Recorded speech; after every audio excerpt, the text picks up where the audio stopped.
Well, this is a very important day, and I am very, very pleased that all of you are here, and especially that Kentucky's governor is here to be our speaker of this day, who's not only the chief executive and the leader of this state, holding the state's highest office, but is also a very dear friend to me and to Southern Seminary. And thus it is with a sense of history and with a very warm heart that we come to this event. I'm glad to tell you that I do not have to worry about any college yearbook photographs that might cause embarrassment of a nature that's likely to make national news, nor high school. I didn't run in the crowd that had the interesting photographs. But there's one photograph that could be used against me simply because of the nerd quotient that would certainly apply going back to the mid-1970s. It's a picture in which I am seated as the high school coordinator of the Ronald Reagan presidential campaign in South Florida in 1976. I was 16. I'm wearing a t-shirt from the First Baptist Church of Pompano Beach, Florida, which had what was called an activities ministry at the time with a gymnasium and all the rest. And so on my t-shirt are the words, "My leisure for my Lord." But I'm under a giant portrait of Ronald Reagan that I still have rolled up and have kept, that I set up wherever I went to organize high school students for Ronald Reagan in 1976. That was not a phenomenally successful endeavor in 1976. But some of you may remember that campaign went all the way to the Republican nominating convention when President Gerald Ford was renominated. Well, I went from working in the crusade as a volunteer of the Reagan campaign to being picked up by the Ford campaign. It was a completely different operation. The Ford campaign had lots of money. This was mainstream Republicanism. The Reagan campaign didn't run on a lot of money, it ran on a lot of ideas. As a young person trying to figure out the world, I came intuitively to an understanding of two different kinds of political leaders. And it doesn't come down to competent or incompetent, timely or untimely. It came down in my mind to what I would later write about in my book, Conviction to Lead. And it is that political leaders are divided between conventional leaders and convictional leaders. And the 1970s was probably the greatest laboratory in which to see that coming into shape. In the United States, even though Ronald Reagan running a campaign of ideas and convictions, a conviction politician, it was the ideas and convictions that animated him. It was a desire to see government take a certain limited shape. It was an understanding about the proper role of government and an understanding of economics and a comprehensive theory that led him to run for the nation's highest office. And he was undeterred by losing in 1976 and came back, of course, to win in a landslide in 1980 and to be reelected by a landslide in 1984. Gerald Ford was a conventional politician. And I very much learned by working in his campaign, but I was never inspired by it. As you look across the history of the world, conventional politicians can often do quite well. They do many good works.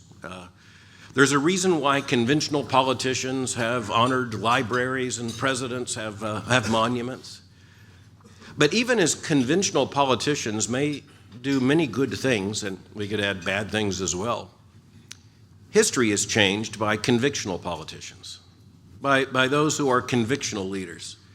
Ronald Reagan was the great convictional leader who emerged in the latter part of the 20th century in the United States, elected because of the fact that he animated ideas. Much as John F. Kennedy would say of Winston Churchill, that he took the English language and marched it off to war. Ronald Reagan did the same thing with ideas. He marched them off to war. In the Reagan campaign, it was often described simply as the speech, as the speech, because it was really just one speech. It might open with a different anecdote and close with a different anecdote and have a different greeting, but it was the same speech. Peggy Noonan, speaking of Ronald Reagan, said that when she went in for her interview to be the speechwriter, for President Ronald Reagan, which was a challenge because he liked to write his own speeches. She said that she was immediately convinced by his feet. If you've read her memoir, it's very important. The president was reclining on a sofa in the Oval Office, and his feet were up on the end, and they were moving back and forth. And she said they were happy feet. But then she said they were believing feet. He was looking at a speech he was about to give, and he was so excited about the ideas he was communicating in that speech. The energy was working out through his feet. And Peggy Noonan said, I want to work for that man. Just before Ronald Reagan was elected president, Margaret Thatcher was elected Prime Minister of Great Britain, a convictional politician. Conventional politicians do many things, but convictional politicians change history. And I am so thankful that the 62nd governor of the Commonwealth of Kentucky is a convictional leader. And I knew of that long before he became governor, and I think actually I knew of that long before he dreamed of becoming governor, but who knows how long dreams exist. But certainly, as I think of Matt Bevin, I will tell you that he fits that mold of a man driven by convictions who serves where the opportunity arises. And at a specific moment in history, the Commonwealth of Kentucky had the opportunity to choose and to elect a convictional leader. And not only is Matt Bevin a convictional leader, I want to tell you, I believe his convictions are the right convictions. The only thing more dangerous than a conventional politician is a convictional leader with the wrong convictions. Thankfully, the best we can hope for and pray for is a convictional leader with the right convictions. We've seen over time and again, just over the last 3 years, what those convictions have meant in the leadership of Governor Matt Bevin.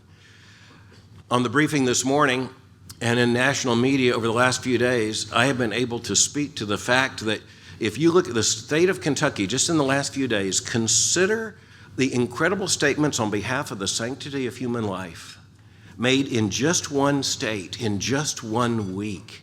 And what a difference it makes that there is a governor in that office who will sign those bills in defiance of the spirit of the age because it's right.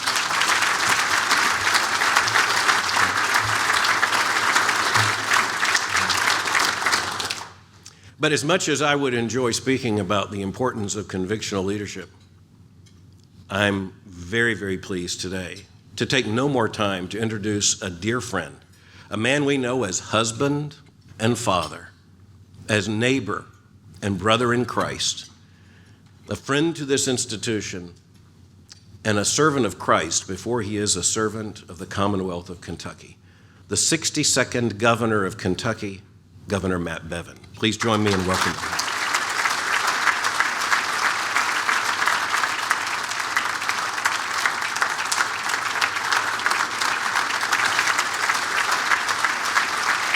Thank you very much. I appreciate it. Thank you. It's an honor to be here with you. I was struck by a couple of comments that were made there. I'm sort of double dipping on the microphone here. I've never worn one of these. I was trying not to get food on it a moment ago. It sounds like you can all hear me all right. And if it's absolutely critical for those in the back, do you need this on? Just checking before we get any further. I may move this a little bit to the side. Can you all hear me okay? Great. I was struck by something at the very outset about the fact that, and indeed, I don't disagree one lick with what was said with respect to leaders who do or don't have conviction versus those that are more conventional. But I think he said something at the beginning of, it wasn't a function of whether there were competence or incompetence. I can assure you there's plenty of both of those too, especially on the incompetence front. And it's the nature of where we are in society. You think about this, how blessed we are to live in a nation where we get to elect our own leaders. We're fortunate for this. We really are. But as our founders noted, and it's true enough, one of the dangers of a democratically elected leadership is that eventually you get the government that you deserve. and that could be good or bad. And I hope in the course of my comments with you this morning to challenge you just to think about a few things. I don't have a speech per se. The comment about speech writers, some of you have paid attention to my political career to the extent that it has existed. I've never actually had a speechwriter. I've never written a speech. I've given my inauguration address and my budget addresses. I do think about what I'm going to say. I do try to jot down some notes. I do try to have some method to the madness of what I'm communicating. But in some measure, I try to play off of who it is that I'm speaking to, what it is in the moment that needs to be communicated, what is the audience, and what is the right methodology. And I'll try to do the same again today, have some thoughts of things that I'd like to communicate with you. And I truly am grateful to you for coming. And I appreciate the gracious introduction. I'm grateful to be here as a Christian with fellow brothers and sisters in Christ. I also know, given the nature of this, that not necessarily everyone in this room shares that same conviction. And if you don't, I'm grateful that you're here. I'm grateful that you accepted the invitation of somebody to come to lunch and listen to a conversation. You truly just heard from a man in the introduction of me who would be far more qualified and indeed has done far more to communicate what good leadership looks like than myself. But I do find myself in a position where it is something I have occasion to do, if for no other reason, by dint of the job that I'm in. I'm happy to share with you my thoughts as it relates to this. But I'm grateful to each of you for coming here today. I've often come to this in the past through the years. This has gone on for a number of years. And indeed, as I have come to this in the past, I've always gone away inspired. I've always gone away encouraged. I hope to be able to leave some semblance of that with you again when I leave today. There are times when I have missed it, though, because it just, from a scheduling standpoint, it wasn't easy. It wasn't easy to get here. That almost happened to you again today, to be honest with you. Didn't want to do that. Jim Stitzinger, I don't know where you went, but thank you for reminding me yesterday that this was still on the docket. This is really, you think I'm kidding. I'm not. Somebody as I was walking and said they looked forward to hearing what I had to say. I said, so do I, actually. So it's going to be interesting. But in all seriousness, there's a lot going on in every one of our lives. I mean, you're business people, your leaders, your board members, your husbands, fathers, wives and mothers, your parents, your people who are pouring into the lives of next generations. And I just appreciate you taking time out of your day to be here. And I wonder, and I've often asked this question of people when they gather in a room like this, what caused you to come? Many of you, I look around this room, a number of you I know, a number of you I have met before, and I wonder what it is that caused you to come here today. I mean, you've heard me speak, some of you. You've heard from me. Some of you know me personally. Others maybe have never met me, so maybe you came out of curiosity. Maybe you came because you knew we'd get a good lunch and a chance to rub elbows with some kindred spirits and like-minded people. But you came here for some reason. I'm guessing it's because you care about this community. I'm guessing it's because you care about not only Louisville, but Kentucky, about your families, about your businesses, about this nation that we're blessed to call our home, the United States of America. Whatever the reason that you came, I wonder the degree of conviction you have to try to make that better. Do you want a better home? Do you want a better community, a better company, a better commonwealth? Do you want a better nation? Do you want a better America? And if the answer is yes, I guess the question I would ask you to ask yourselves, and we'll talk about over the next few minutes, is how badly do you want it? Because everything turns. Those inspirational leaders that were just noted, Reagan and Churchill and others, they had the ability to change the trajectory of history by convincing people to care, to dig deep from within them. Deep. And so I wonder, how deeply are you willing to dig as you think about what you're willing to do to make change in your respective worlds? If you'll humor me for a bit, I'll take you a little bit back through my life and what led me here. I never, for what it's worth, studied political science in my life. I didn't take a single political science course. I never worked on a campaign or for anybody running for office. I never had a bumper sticker on my car until I ran for office. And this wasn't to say, and truth be told, there's some of you who are the same way. You're very proud of your bumper sticker-free bumpers. I can assure you your car won't fall apart if you put a bumper sticker on it. I finally had to break down. And just for the record, if you do need to put one on for somebody that you have conviction in, I don't have any right now, but I'm just saying you can use tape and you can just put them in the little corner, stick it in the glass. And that way, when you go to dinner after church and it would be controversial with something, you just take it off. And then you can just put it right back up in there again. It's all good. It's all good. But it's interesting. I went to school in the 80s as well, and I also can assure you that I went to school in Virginia in the 80s.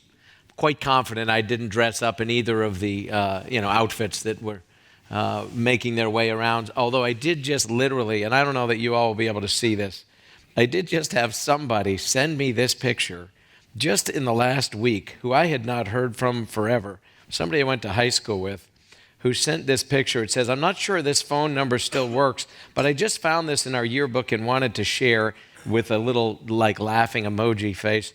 And for those of you in the front row, I'm going to expand this as much as I can. Just this haircut alone just reeks of the early 80s. I mean, look at this. I mean, it's pretty sad. That's the kind of embarrassing stuff that's in my past. It really is me. But I want to just share with you a couple of things quickly.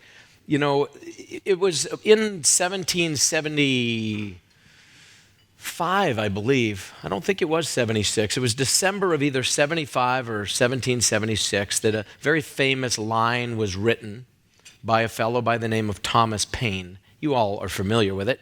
He wrote that these are the times that try men's souls. He wrote it on a cold night. I think he was in Philadelphia when he wrote it, and it was a December night, just a couple of days before Christmas. He said, these are the times that try men's souls. And indeed, the same could be said then, as it has been at any number of times since then, as it has when people like Churchill and Reagan and others have stepped up, stood in the gap. The same could be said for now as well. What he said after that, though, is less well known, but worthy of reading. And I would encourage you to go back and Google it up and read the whole letter that he wrote. It was meant to encourage, to inspire people. And to paraphrase a bit, he said that during a time like this, these times that try men's souls, he said it is the summer soldier and the sunshine patriot that will fade from the challenge when the challenge faces them. And this is true, and I would encourage you, again, how badly do you want it? What are you willing to change? What are you willing to do? I would encourage you as you think about this, as we talk about it in the next 20, 30 minutes, to think about what you will do to not be that summer soldier, that sunshine patriot.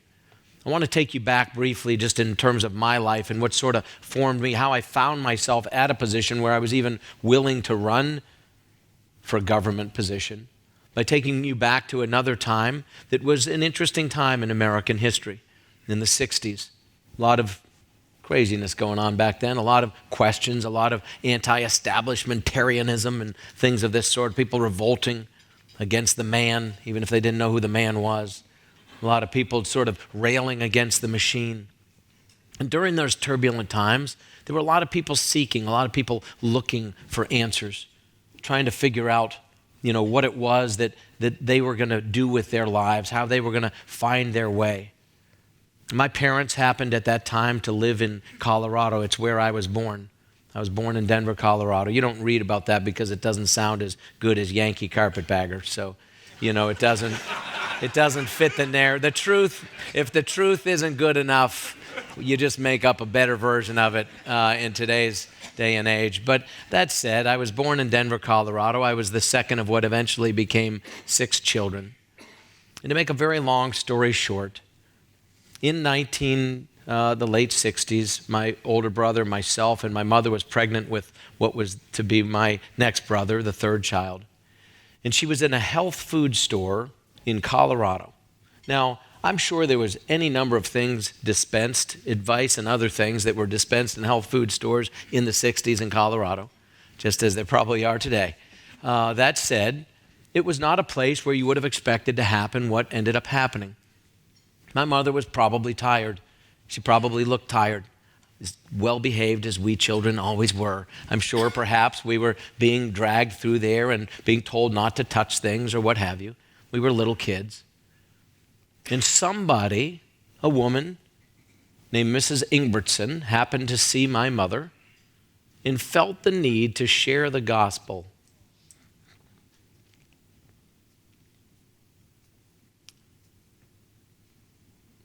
In a health food store in Colorado in the 1960s. Neither of my parents had grown up in any kind of a spiritual home at all. At best, you might say they were agnostic homes. The fact that someone took that time caused my mother, who was a thoughtful person, to be curious, to want to know more, to learn more, to share with my father. These things changed the trajectory of history in our family in powerful ways. It moves me when I think about it, because I think so often we get consumed with the idea that one conversation doesn't really matter.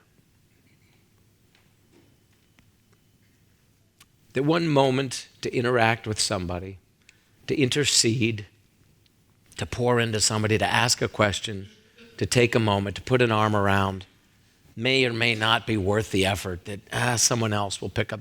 Will they? Again, how badly do you want to change the environment that you're a part of? Again, whether you're a person of faith or not, that moment changed forever the trajectory of my family, caused my parents to seek things that had more eternal consequence, to pour into their children a different set of values than they might have otherwise poured into them, and forever changed the trajectory. During times that tried men's souls in the 1960s, a woman in a health food store chose not to be a summer soldier, chose not to be a sunshine patriot, chose to step forward and to say something, to change the environment for one young mother. And the rest is history, as they say.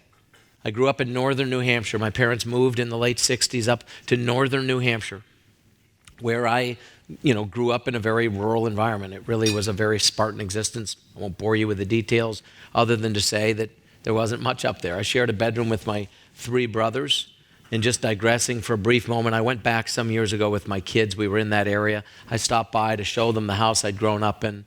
I had always told them how, yes, we all shared a room, but it was a big room. We each had our own corner and everything. And so we stopped at this house, and I asked if they would mind if we walked around the property just to show the kids. And they said, fine, the people that lived there.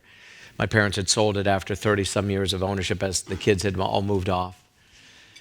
And they said, if you want to come in and look around, you can do that. I said, oh, that's all right. I mean, we don't want to disturb. I said, well, you know what, actually, if you don't mind, can we just go up and look at the one bedroom? I just want to show my kids the bedroom. So we did. We went up and looked at it. And I walked in. I was like, what? It was about the size of the stage, maybe but squared off. I mean, it was so ridiculously small, you would consider it a small bedroom for one person now. And then I was thinking to myself, man, it seemed like it was really roomy, like we had all this room. And then as I started, and my kids were they were a little disappointed. They were like, Dad, you told us you all had this big room. I'm like, well, it was all you knew. I guess if you raise a mouse in a little cage, it thinks it's in a big cage. I don't know. But it was interesting because I did, upon reflecting back, realize that now that I thought about it, you could actually touch every bed from every other bed. So I had forgotten that part. That like if one of your brothers was snoring, you just reached over and shook the bed. So it wasn't, I guess it wasn't quite as big as I had remembered. But I share all this only to say that in a little town of 250 people, where we had no television, we had no shower, we drove around in $100 rusted out cars that were mortifying and embarrassing.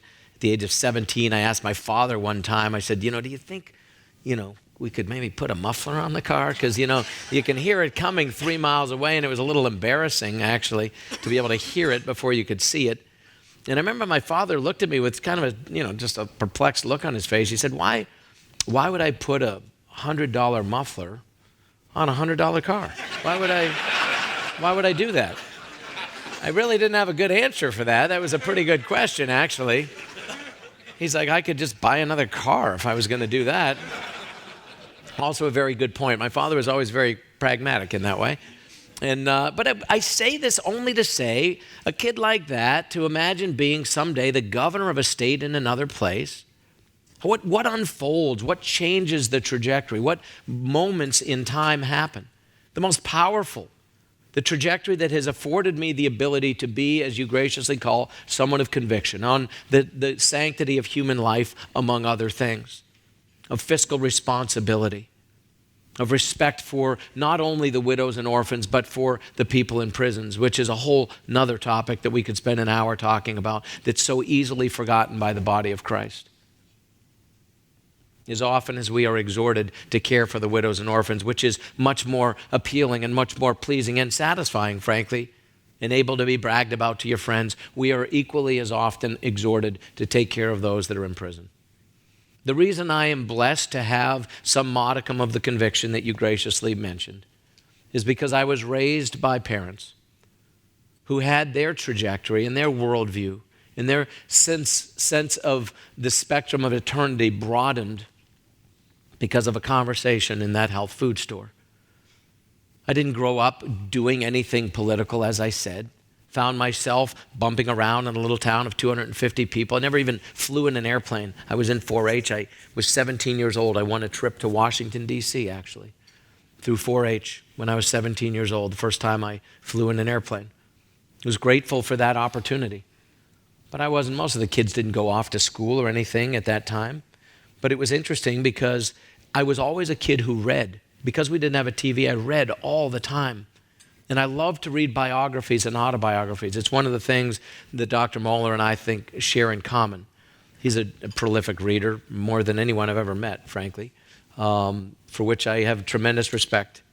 But it's interesting because I always liked, given the limited time, I read a lot of Westerns too, Zane Grey and other things like this. But aside from Westerns, I loved to read biographies and autobiographies. In my high school yearbook quote, I'll share with you only because it's one of the things I want to leave with you in terms of thinking about how badly you want to change the trajectory of the world that you're in. It was from Henry Wadsworth Longfellow. It was part of a longer poem called The Psalm of Life. He wasn't a particularly spiritual fellow, but he was a philosopher of sorts, a poet-philosopher, and a thoughtful person. But in this, he wrote a stanza that said, "Lives of great men all remind us we can make our lives sublime, and departing, leave behind us footsteps on the sands of time." I was always struck by that, even though I was that goofy kid with the big hair in the, early and mid-'80s. For some reason, I thought in that way, and I thought, whose footsteps am I following? I was always very mindful of that. Who are the people who laid down footsteps that I have chosen to follow? Why am I following these footsteps versus those? And I was also mindful from the time I was even a kid to be careful about laying down footsteps for others to follow. I don't know why I was this way. I just was. I was wired that way. But I'm grateful for the fact that it was affirmed by the environment in which I lived. And I would encourage each of you to be thinking about that with your own families, with your own employees, in your own community, in your churches, in your civic organizations. Whose footsteps are you following? Whose footsteps are you intentionally following? What are you reading? What are you watching? What are you listening to? It's like the song from when we were kids, be careful little eyes, be careful little ears. A lot of wisdom in that. Even as adults, who are you following? But critically, who's following you? Are you even thinking about that? Are you intentional? Are you mindful about the footsteps that you lay down? Because sometimes if you are, you will lay down footsteps that aren't easy. It's not fun. It's not popular. It's not conventional. Sometimes doing the right thing is the hard thing to do. It's interesting. You've heard a lot the commentary about vision, and without vision, the people will perish. I think there's a lot of truth in that. It's biblical, it's scriptural, but it's timeless in many ways. It could be said for your family, your business, for this state, for this nation. What is our vision? What is it that we're trying to do? If you don't have a vision, if you don't know where you're going, if you don't know what footsteps you're intentionally laying down, You're just sort of biding time. I want to read something to you because people often ask me why I got into politics, what I was thinking. This is a letter that I wrote some years ago when I was first contemplating this. It's the only thing I'm going to read to you, and this is part of a letter, the front end of which doesn't matter, the very end of which doesn't matter. But it sort of speaks to what it is that I would like to leave with you in some measure to think about in your lives. And this was as I contemplated what was happening in America politically. Again, I'd never, as I said earlier, been involved in politics. But I was concerned by what I saw as a sort of malaise that had descended upon us. And by us, I mean every one of us. A certain sense of apathy. And think about this, the greatest luxury we have. I mean, this meal, literally, these flowers on the table, this climate-controlled environment, these beautifully painted walls, the aesthetics behind me, this podium, the quality of the food. 99% of the people who have ever lived, are living now, or are likely to ever live, will never enjoy a meal as nice as the one we're having right now. Ever. It's remarkable when you think about it. And yet we can take it for granted because this is just one of any number of such meals we have the opportunity to have perhaps this week alone, let alone this month or this year. We have it so good. We have it so good that we can afford to become apathetic. That's the greatest danger for America. Some of these names we've quoted of people and some of these names we've mentioned have been people who've changed the world. They are people of vision as the world would see them as time has passed. But they're men and women of action that have changed the world. But it's interesting because if you don't have intention,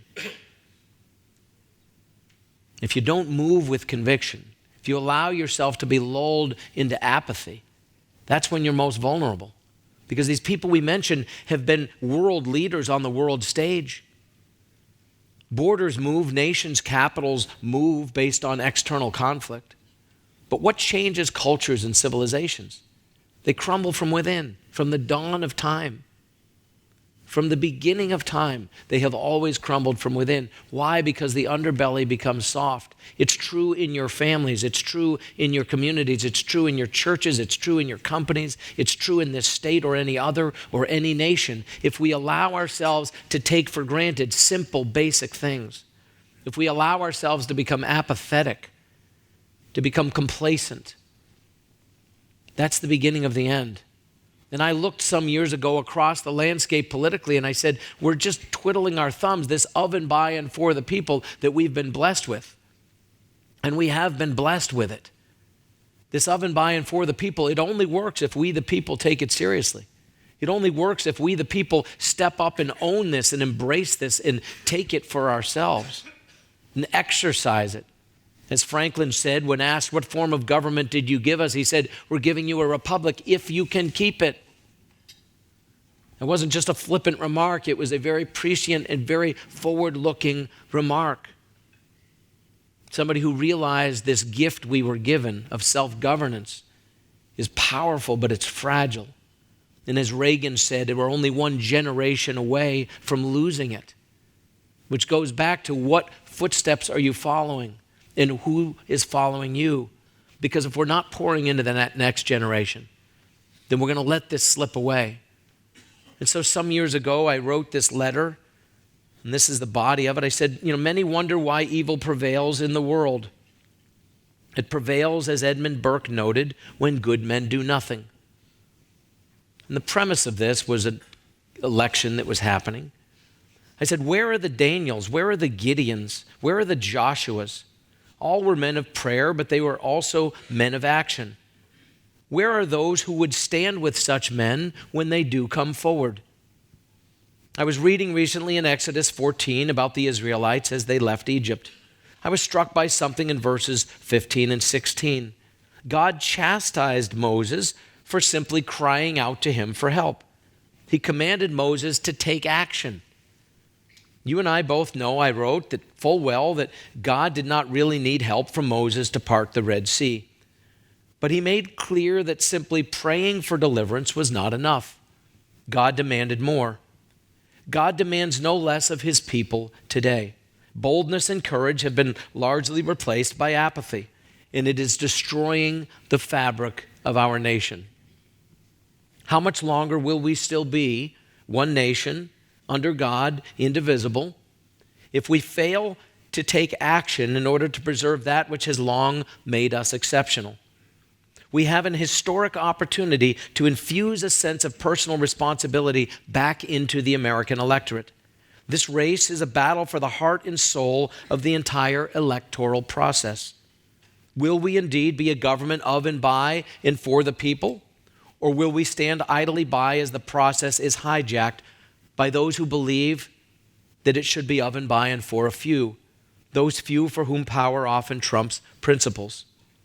There is still great opportunity before us in America, but as Thomas Edison astutely noted, most people in life miss opportunity because it usually shows up in overalls and looks like hard work. The path that our nation is on is not a good one. It will not correct course on its own. It will take hard work. Each of us must then decide, what are we willing to do about it? Where are the Daniels? I ask you the same question today. Where are the men and women among us that were willing to stand up, to stand in the gap, to do what needs to be done? I hope in this room, if just one person is motivated to change their trajectory, to stand boldly for something that might not otherwise have, who knows, the trajectory.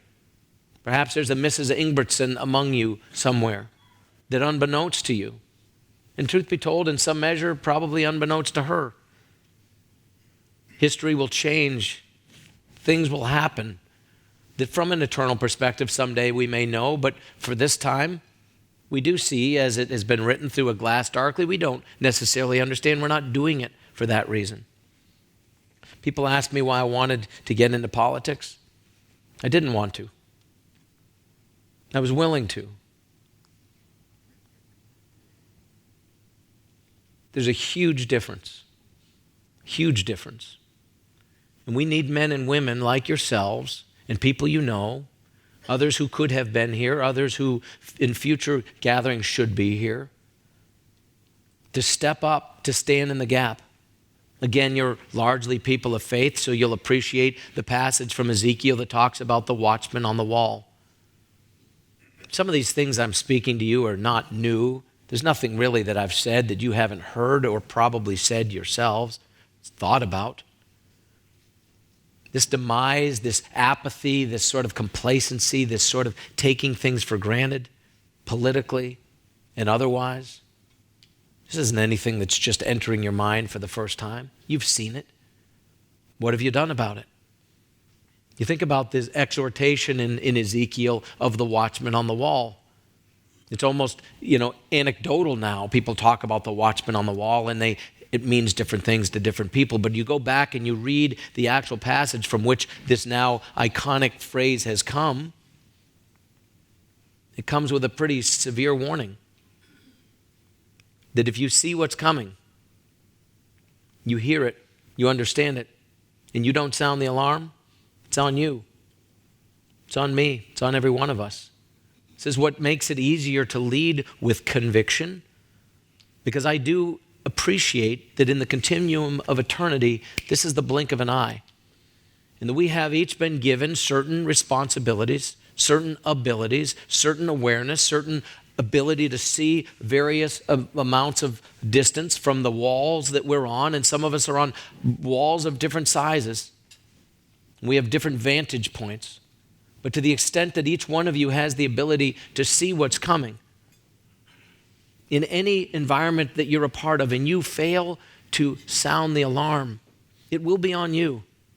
If I fail in this position that I have been afforded by the people of Kentucky to sound the alarm, to stand firmly in defense of those that are often defenseless, the unborn child, the prisoner, the foster care kid, none of these are political constituencies. None of these things help you get elected. None of these things are political winners. But they're all things that need to be done. Why? Because they're the right thing to do. Each of us knows, each of us sees in our worlds certain things we could stand up for, Might be just somebody on your street. Might be a kid that you notice gets off the school bus with your kid, and nobody ever is talking to that child.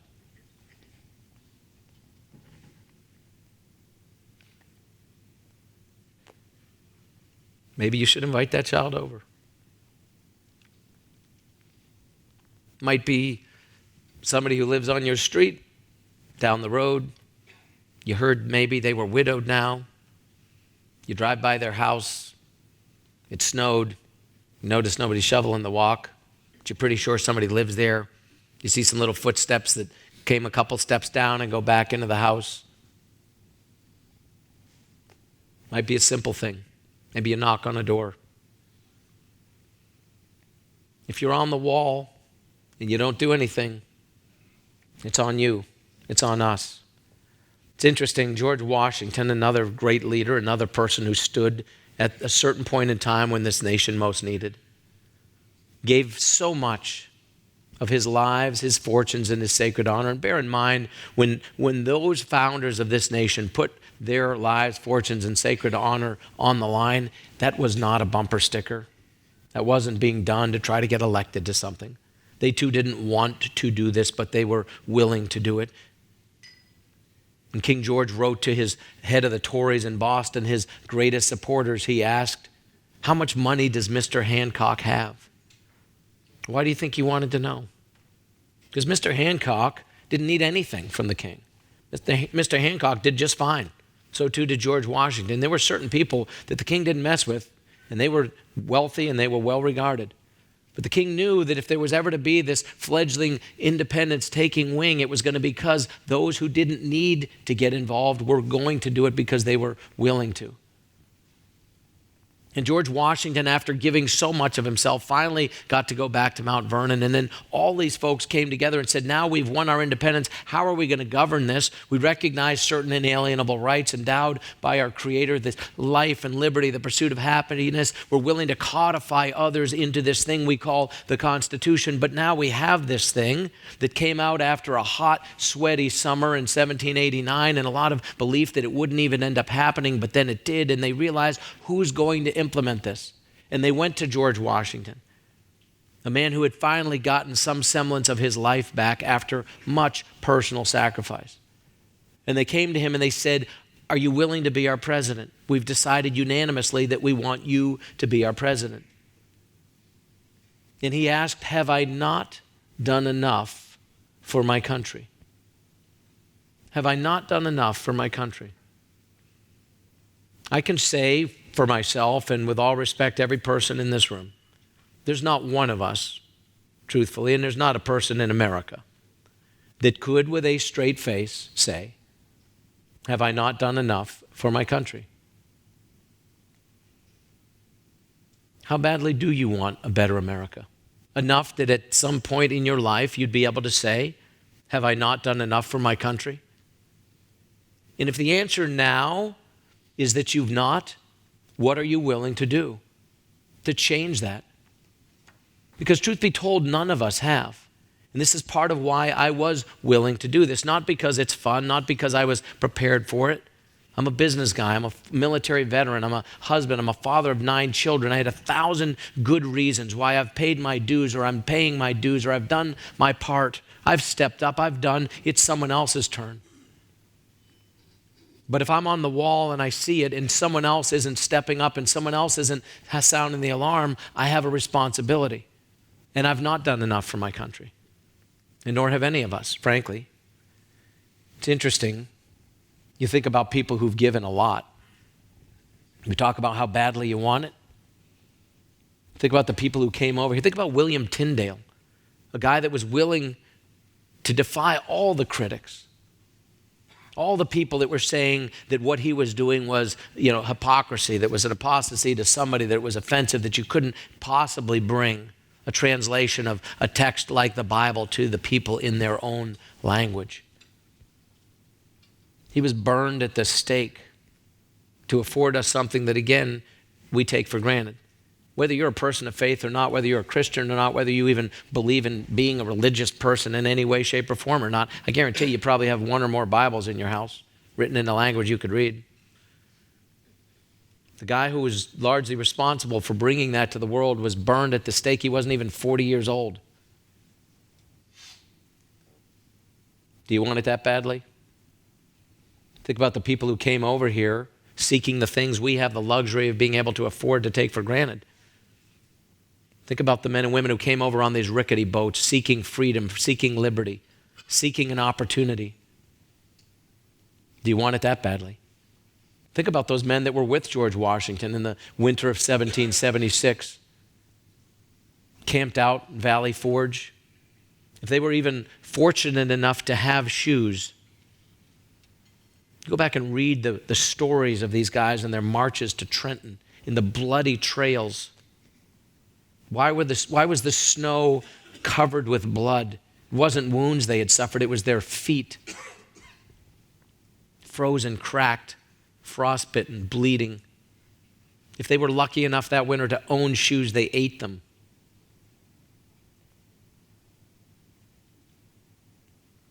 To keep from starving to death.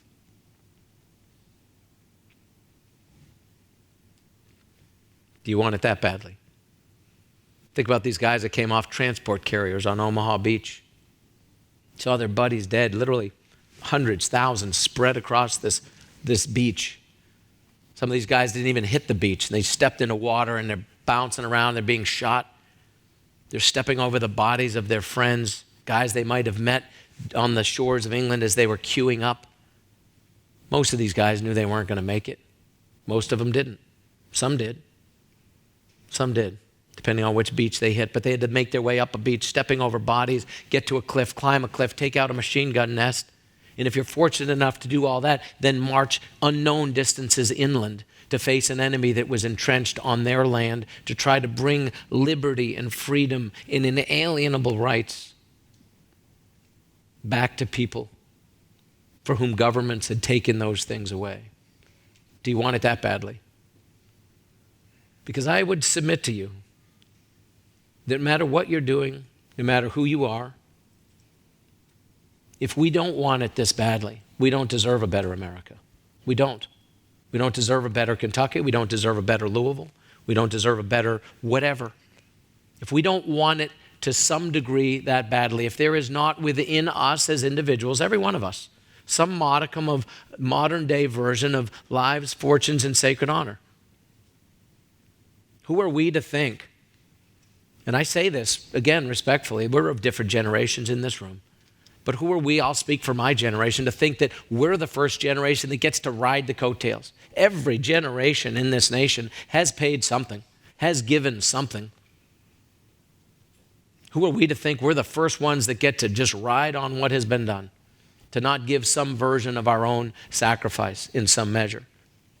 People have asked me oftentimes what difference one person can make. I was asked that when I first got into politics. They said, what difference can you make? What difference can one person even make in the whole process? More than none. More than none. Think about it.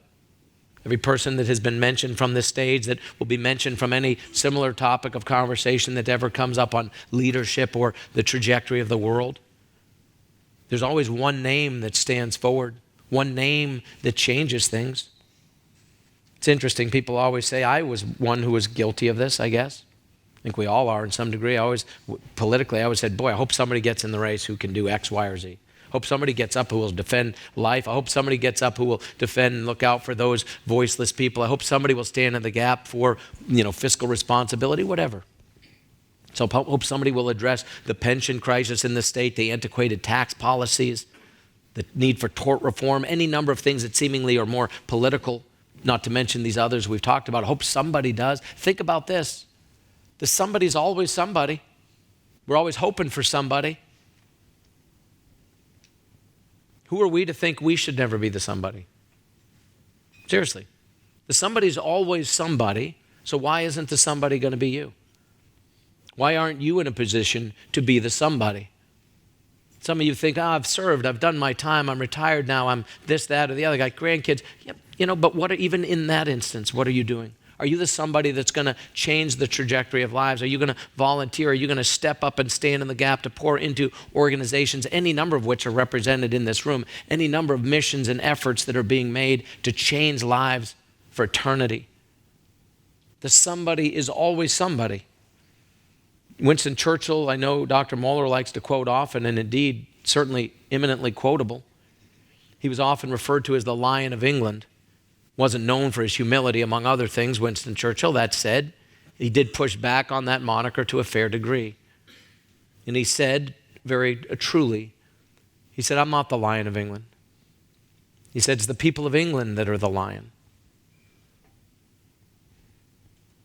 He said, history has called upon me to deliver the roar. History calls on everybody, not just somebody, everybody, because everybody is the somebody in small ways and in large ways at some point in time. Maybe in an instance that would afford you the opportunity to become the president of a seminary or the governor of a state or whatever. Could just be somebody who puts an arm around that kid who gets off the school bus,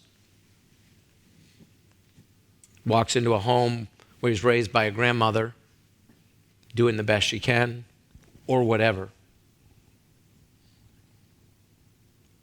History will knock on your door. History is knocking on your door. Will you be ready? Will you be willing?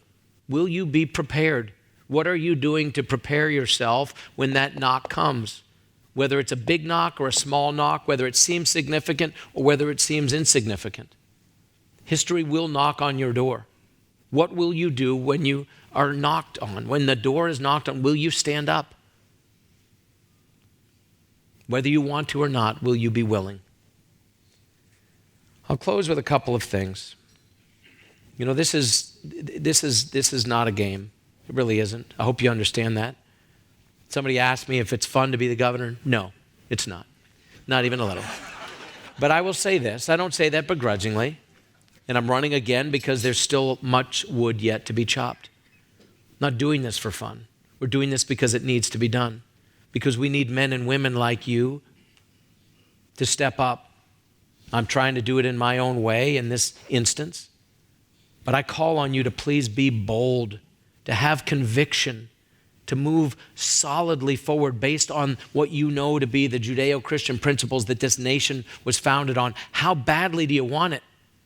How badly are you willing to fight for a better America? What are you willing to do? What are you willing to change in your lives? How uncomfortable are you willing to be? What are you willing to forego? There's a lot of sheep in the world. There's a reason why Christ often used the analogy of sheep. Granted, there were many of them in the fields, in and around where he was walking, and people understood that in a way even more than they do now. But there was a lot of wisdom there about sheep being led mindlessly, blindly to the slaughter. Don't be such sheep. Don't allow other sheep to be led when you could be a shepherd. There's bold men and women in this room. Are you acting in that way? Are you stepping up? Are you leading with conviction, starting in your own families and then branching out from there? Because the world needs more shepherds and fewer sheep. I'll be honest with you, we do. We need shepherds to step up, men and women to step up with conviction. This is not a game. What is at stake is significant and has immediate, long-term, and eternal consequences. Some of those consequences we will see, some we won't, but the ripple effect is great. I pray for my children regularly for two things. It's in the vein of the things we've talked about here. I pray this with them out loud. I pray it with them when I'm not with them. I pray that they will have the knowledge to know what's the difference between right and wrong, because we live in a squirrely world, and there's a lot of you out here who have children and grandchildren, and you know this, increasingly with these devices that we all have. I mean, we're being told that in is out and up is down and right is wrong. This gelatinous world of whatever feels good. It's not so much immoral as it is amoral. We've removed any sense of priority or higher authority. And we've left young people confused. So I pray that my children will know the difference between what's right and what's wrong. But I pray for a second thing. And that is that in addition to knowing what is right, that they will have the courage to do the right thing. Because for them and for each of us, frankly, that's sometimes the hardest thing. So often, maybe even innately, intuitively, instinctively, we know what is right. But for 1,000 reasons, good, bad, and otherwise, we come up with reasons why we won't do it because we're afraid. Don't be. Be bold. Have courage. Know that you're on the side of right. Know that you're standing with conviction because you have history and eternity at your back. Stand up boldly. Don't just know the right thing to do. Do the right thing. It's my prayer for my children. It's my prayer for each of you who took time to be here today. It's my prayer for this community, for this city.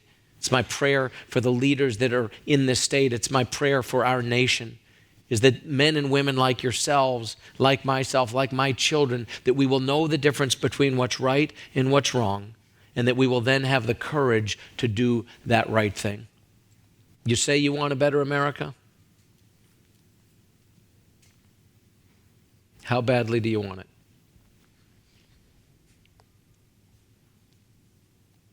Thank you.